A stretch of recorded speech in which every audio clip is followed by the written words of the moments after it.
Welcome back. Bulletin کا باقاعدہ آغاز کریں اور بتائیں آپ کو کہ اسلام آباد ہائی کورٹ نے پرویز الہی کی 3 MPO کے تحت گرفتاری کا آرڈر معطل کرتے ہوئے رہا کرنے کا حکم دے دیا ہے۔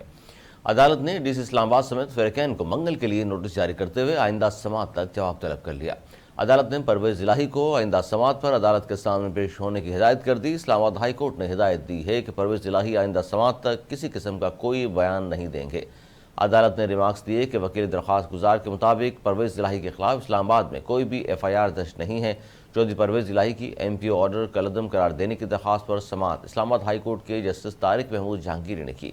وکیل پرویز الہی نے کہا کہ وزیر اعلیٰ 3 ماہ سے جیل میں ہیں۔ سابق وزیر اعلیٰ وہ کیسے نقص امن کے لیے حالات پیدا کر سکتے ہیں؟ عدالت کی ہدایت پر پرویز الہی کے وکیل نے 3 MPO آرڈر پڑھا۔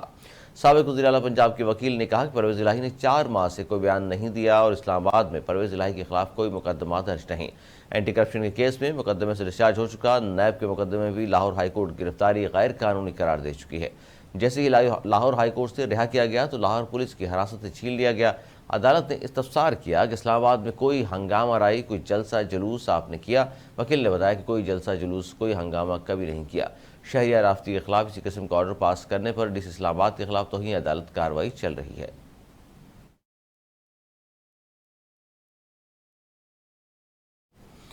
نگراں وزیر اعظم انوار الحق کاکڑ نے کہا ہے کہ حکومت کے فوج کے ساتھ بہترین تعلقات ہیں۔ غیر ملکی میڈیا سے گفتگو میں نگراں وزیر اعظم انوار الحق کاکڑ نے کہا فوج اور حکومت مل کر معاشی بحالی کے لیے کام کر رہے ہیں۔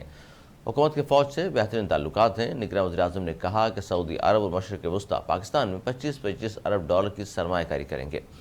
سعودی عرب آئندہ 5 برسوں کے دوران پاکستان میں کانکنی، زراعت اور انفارمیشن ٹیکنالوجی کے شعبوں میں $25 ارب کی سرمایہ کاری کرے گا۔ یہ ملک میں فارن ڈائریکٹ انویسٹمنٹ میں اضافے کی کوششوں کا حصہ ہے۔ مشرق وسطیٰ میں بھی اس عرصے میں $25 ارب کی سرمایہ کاری کرے گا۔ انہوں نے کہا کہ 2 یا اس سے زیادہ بجلی تقسیم کار کمپنیوں کی فوری نجکاری کی جائے گی۔ بجلی اور ٹیکس کے شعبوں میں اصلاحات کی ضرورت ہے۔ حکومت وسط مدتی اصلاحات کی بنیاد فراہم کرے گی۔ انوار الحق کاکڑ نے کہا کہ الیکشن کمیشن میں رجسٹرڈ تمام سیاسی جماعتوں کو بلا امتیاز عام انتخابات میں حصہ لینے کے لیے یکساں مواقع ملیں گے۔ تاہم بعض سیاسی جماعتوں کا رویات تشدد پسند ہے، جس سے قانون کے مطابق نپٹا جائے گا۔ قانون کے مطابق الیکشن کے جلد انعقاد کے لیے سہولتیں فراہم کرنا عبوری حکومت کا مینڈیٹ ہے۔ آئین کے مطابق مردم شماری کے بعد حلقہ بندیاں ضروری ہیں۔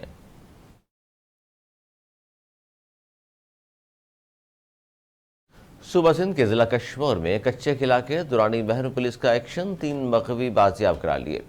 بازیاب کرائے گئے افراد میں مکھی جگدیش کمار، اس کا پوتا اور ڈاکٹر منیر نائک شامل ہیں۔ SP کشمور امجد شیخ نے کہا کہ پولیس کو اطلاع ملی کہ ڈاکو مغویوں کو ایک سے دوسری جگہ منتقل کر رہے ہیں۔ پولیس موقع پر پہنچی تو ڈاکوؤں نے فائرنگ کر دی۔ پولیس کی جوابی فائرنگ سے ڈاکو مغویوں کو چھوڑ کر فرار ہو گئے۔ SP امجد شیخ کے مطابق پولیس نے ڈاکوؤں کی گرفتاری کے لیے ناکہ بندی کر دی ہے۔ تمام مغویوں کو بازیابی تک آپریشن جاری رہے گا۔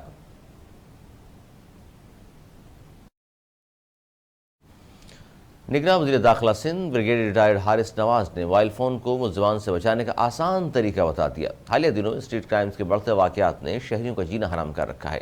آئے دن چوری چکاری اور ڈکیتیوں نے کراچی کے لوگوں کی ناک میں دم کر رکھا ہے۔ اب نگراں وزیر داخلہ سندھ نے شہریوں کو اس پریشانی کا حل بتاتے ہوئے انہیں موبائل فونز محفوظ رکھنے کا مشورہ دیا ہے۔ ایک بیان میں حارث نواز نے کہا کہ ایک طریقہ تو یہ ہے کہ موبائل کو ایسی جگہ رکھیں جہاں سے چوری نہ ہو، دوسرا یہ کہ موبائل فون اندر والی جیب میں رکھیں۔ نگراں وزیر داخلہ سندھ نے کہا شہری خود بھی ہماری اور پولیس کی مدد کریں، موبائل رکھیں ایسی جگہ جہاں سے چوری نہ ہو سکے۔ بھارتی کرکٹ بورڈ کے وفد کے اعزاز میں گورنر ہاؤس لاہور میں عشائیے کا اہتمام کیا گیا۔ عشائیے میں governor Punjab Baligh ur Rehman, chairman PCB managing committee Zaka Ashraf, Pakistan, Afghanistan, Sri Lanka, Bangladesh کے کھلاڑیوں نے بھی شرکت کی۔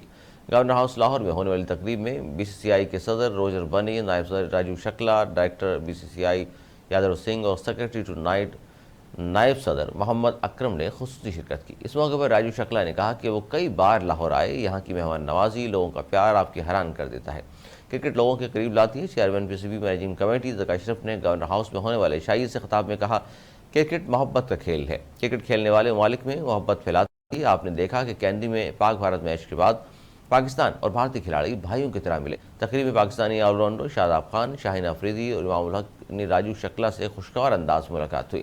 پاکستان پہنچنے والے بھارتی بورڈ کے وفد میں board of control for cricket India کے صدر راجیو بنی، نائب صدر راجیو شکلا، ڈائریکٹر BCCI اور سیکرٹری نائب صدر محمد اکرم شامل ہیں۔